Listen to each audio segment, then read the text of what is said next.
Have you ever stopped to think what really, truly gives a kid the best possible shot at a healthy life? Is it just genetics? Maybe luck? Well, today we're going to peel back the layers on something you can't always see, the invisible blueprint that shapes a child's health right from the very start. So let's just jump right in with a big question. When you think about all the challenges out there, what do you think is the single biggest threat to a child's well-being? Just take a second to think about it. You might have an answer in mind, but its real impact is way more tangled than it seems. The answer, based on the research we're looking at today, is poverty. And we're not just talking about not having enough money. No, this is a force that can ripple out and affect a child's social life, their school performance, their personal growth, pretty much everything. It's really the starting block for so many other struggles. To really get our heads around this, we need to look at what we're calling the blueprint for health. Think of it like a huge interconnected web of factors that stretches all the way from huge global forces right down to what's happening inside the family home. So the way we're going to do this is by zooming in one level at a time. We'll start with the biggest picture, the national forces at play, and then we'll get closer and closer through the local community, right into the family to see how all these things come together to shape one single child's life. All right, starting with that macro view. It turns out that a country's economic health is tied incredibly closely to the health of its youngest people. A nation's wealth, or lack of it, can have a direct line to a child's well-being. To make this concrete, let's look at a high-income country. In the UK, back in 2016-2017, an incredible 4.1 million children were living in poverty. That's not a number from a developing nation. That's the reality in one of the world's richest economies. And 4.1 million is a huge number, but it's even more powerful when you see what it means as a percentage. It works out to 30%. That's nearly 1 out of every 3 kids in the country at the time. A number that big just shows you the massive scale of the problem. And the fallout from this is serious and it's far-reaching. You can see it in the data. A higher risk of being born underweight, more injuries and more trips to the hospital, chronic issues like asthma, struggles with mental health, and falling behind in school. It's like a cascade of bad outcomes, one leading to the next.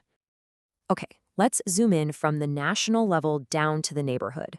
Because it turns out where a child grows up, literally their zip code, can shape their health just as much as their country's economy. And this is a worldwide problem. A truly shocking 93% of the world's kids breathe air that's considered unsafe. And this burden isn't shared fairly. Polluted areas are far more likely to be home to deprived communities, even inside wealthy countries. At this level, the environment itself is the risk. We're talking about things like damp, overcrowded homes, not having safe places for kids to play outside, pollution, and even just not being able to count on having healthy food.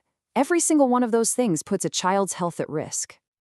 And you can see this gap in some pretty surprising places, like dental health. Kids in the most deprived areas have more than double the rate of tooth decay.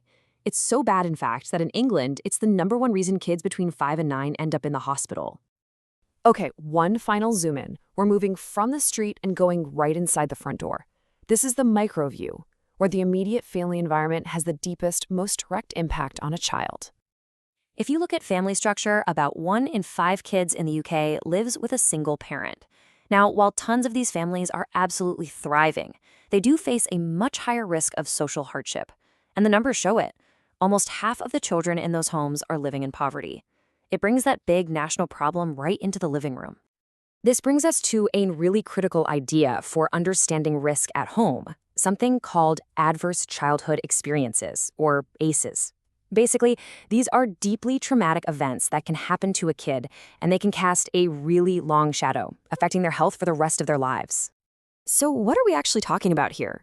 Well, ACEs are things like seeing domestic violence, living with a parent who has a serious mental illness or a substance abuse problem, a parent going to jail, or experiencing neglect or abuse firsthand. These kinds of events create what's called toxic stress, which can literally damage a child's developing brain. So let's pull all of this together. We've seen the national factors, the local ones, the family environment. What's the end result? What is the cumulative effect of this blueprint on a child's life? The impact starts shockingly early. By just 4 years old, a child from a disadvantaged background can already be 18 months behind their wealthier peers in their development. 18 months! Think about that. That's a massive gap before they even set foot in a proper school. And that gap, it doesn't just go away. It sets off a domino effect. It leads to struggles in school, and it sets the stage for health problems that last a lifetime. The stress and deprivation from childhood can show up decades later as things like heart disease or diabetes. And honestly, the stakes could not be any higher. This isn't just about the quality of life, it is about life itself. Around the world, the most basic inequality is this: kids born into the poorest families are far more likely to die within their first month. But it's not all doom and gloom. There is a path forward, and it's not just the right thing to do, it's the smart thing to do. As this quote points out, putting money into children's health gives a better economic return than almost any other kind of investment.